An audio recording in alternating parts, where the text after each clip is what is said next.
gis nga journaliste ku lu mu munti doon sans que comme Kader yi waxee am na journaliste partisan journaliste bi utilisé je dis encore une fois parce que non Françoise Hélène non Françoise Omar mais on le valide Françoise s'il vous plaît mais c'est pas parce que ça existe qu'on bénédict qu'on va faire notre bénédiction. S'il vous plaît Abdoulaye Françoise Hélène Gaye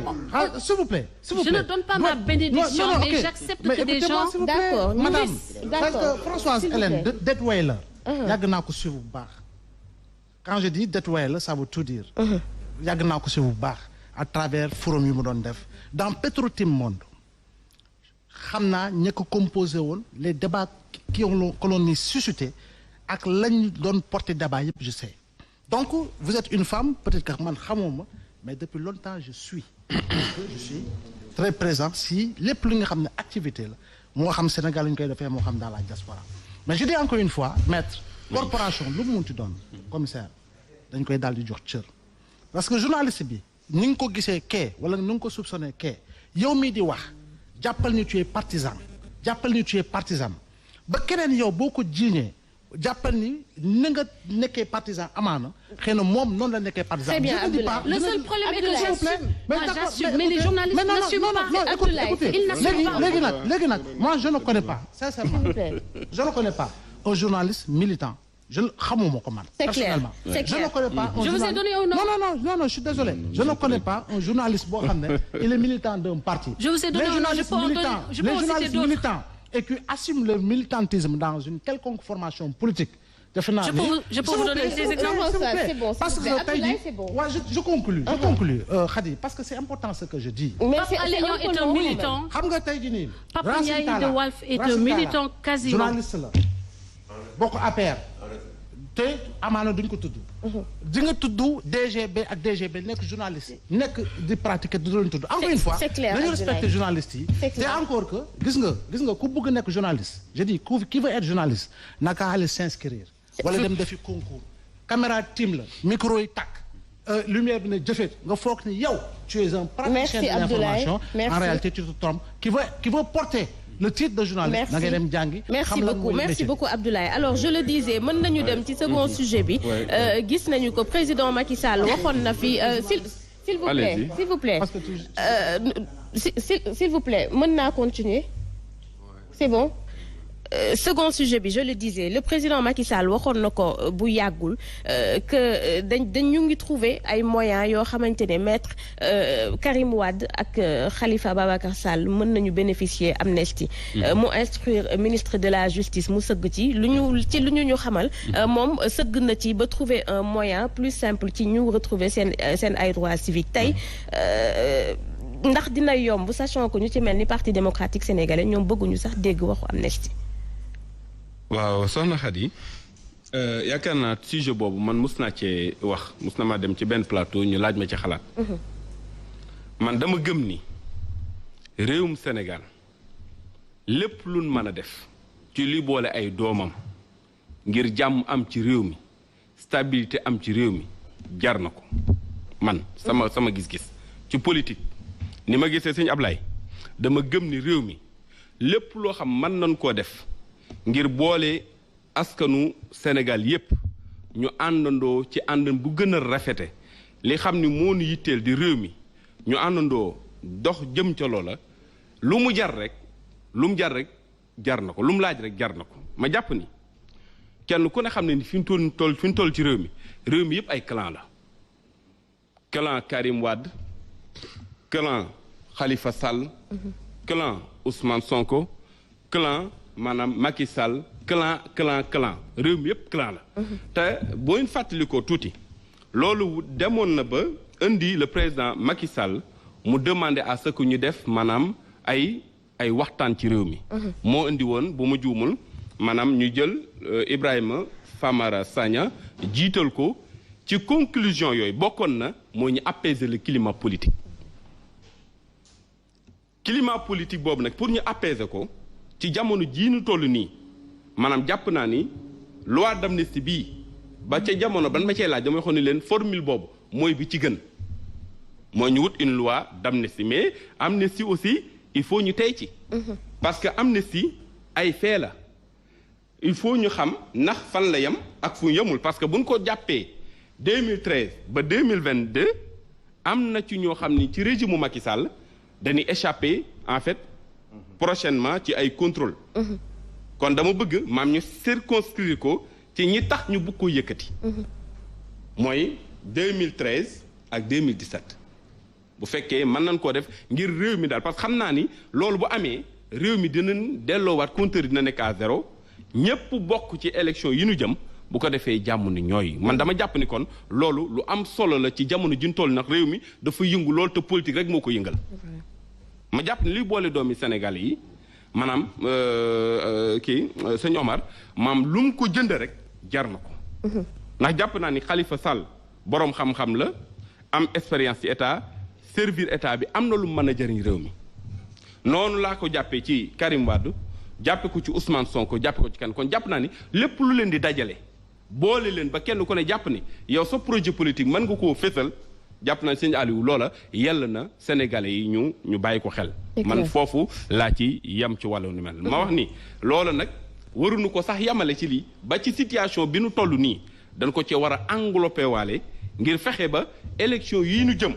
ñëpp mën caa bokk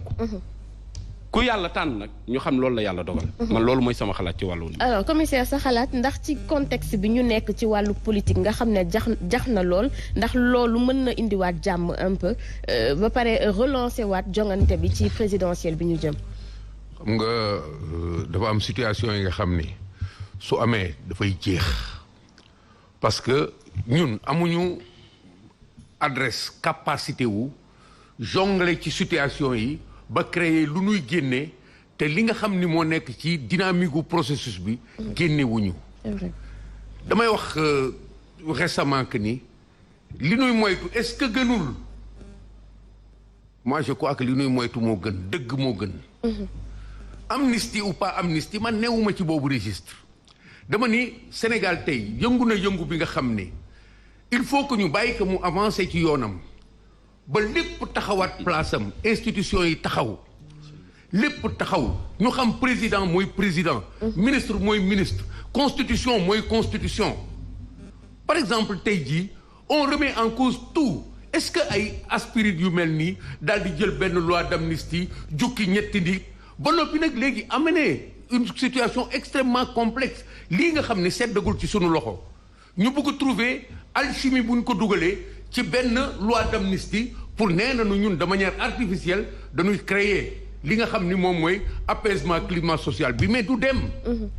dem moi je crois que dans cette réalité là xawma qu'est-ce qu'on va faire de cette promesse d'amnistie du président de la République mais on doit laisser le Sénégal avancer avec ses problèmes ñu taxawaat nag xam ni tey jii dëgg rek moo ñuy génne ñu ànd ak Sénégal ci dëgg bi su fekkee amnistie boobu nekk na ci chemin bi te mën a indi dara par rapport ak dëgg toujours moi je ne refuse pas ça mais ce que je ne voudrais pas c'est que ñu bricoler solution ay amnistie ay këfin mel ni mën nañ ko mënuñu ko parce que déjà lii nekk suñu loxo fi ça nous échappe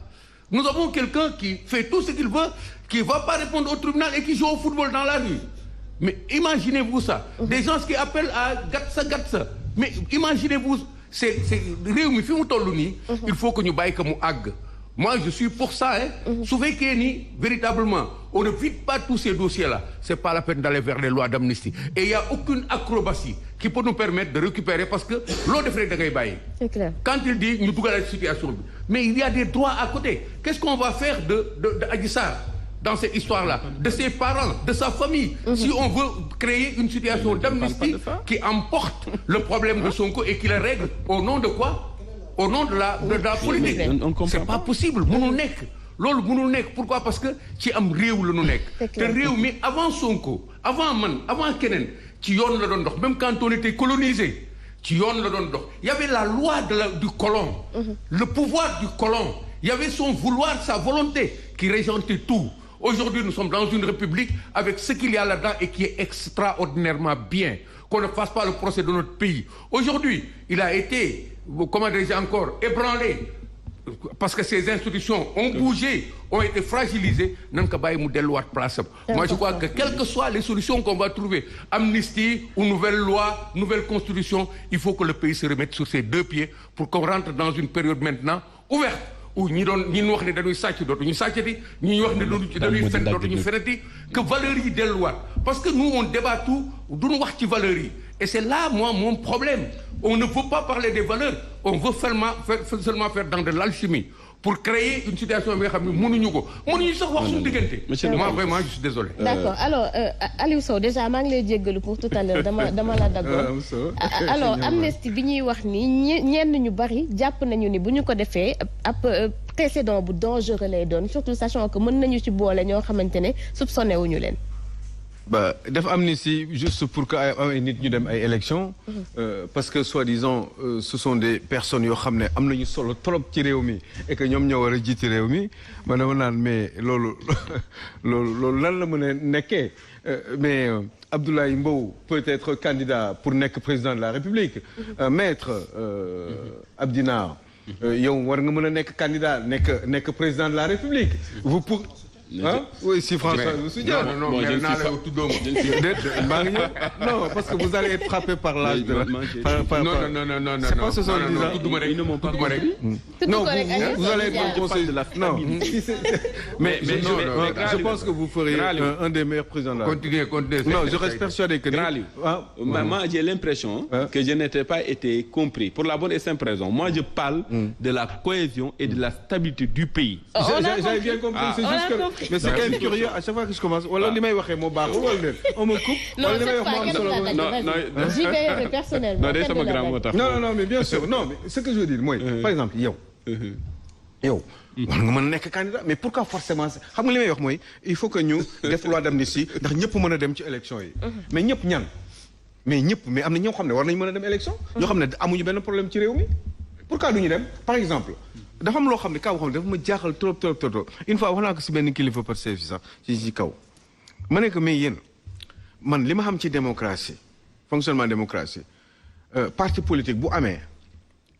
am jiit bi am problème projet bi nekk fi programme nekk fi parti bu ñu war a liggéey ñoom pour jiital réew pour un jour mën a contrôler réew dëkk bi maanaam ñu téye réew mi mais ce n'est pas forcément parce que benn leader moo nekk ci kaw rek que kooku rek la war a doon leader boobu bu fekkee yàlla dafa def mu am problème mais war na mën a sax à la limite man ci li ma xam mooy de suspendre ses activités politiques le temps que mu régler son problème et puis on verra comment il va revenir en attendant bu fekkee ne ces problèmes ne sont pas encore résolus mais ki nga xam ne ñu jéem a seet ñoom ci seen biir kan mooy mën a porter projet bi ñu continuer liggéey bi toujours ci ay perspectives récupérer nguur gi pourquoi forcément au Sénégal que c'est Moustapha Niasse qui doit être président de la République avec son parti wala sinon le parti va mourir de sa belle mort pourquoi ce sera Ousmane Sonko forcément qui doit être patron du PASTEF et moo war a nekk candidat PASTEF pour nekk élection présidentielle pourquoi mënul doon keneen pourquoi c'est Ousmane Tanor Dieng moom moo finir ba laaxu jeex na c'est fini il y aura plus de parti socialiste ci àdduna bi pourquoi c'est tout le temps comme ça non je pense que ni am na si bu ñu koy def nañu ko def pour d'autres raisons ñu jéem seet nu ñu ciy réfléchir régler problème mais pas forcément pour que des gens puissent participer forcément à une élection présidentielle il y a eu des problèmes quand même pour le cas de Khalifa Sall que vous avez cité tout à l'heure mais quand même mais c'est quand même extraordinaire mais man wala boog parce que vraiment ça me gêne beaucoup quand même d'en parler parce que moi je suis embêté xam nga lu tax parce que man gis naa 111 factures yoo xam ne nee nañu ay fausses factures la on fait comment avec ça on laisse tomber tout va bien il y a de l'argent pour Karim Wade nee nañu il y a 138 milliards yoo xam ne daf ko war a fay on fait comment avec ça on laisse tomber on fait comme si de rien n'était que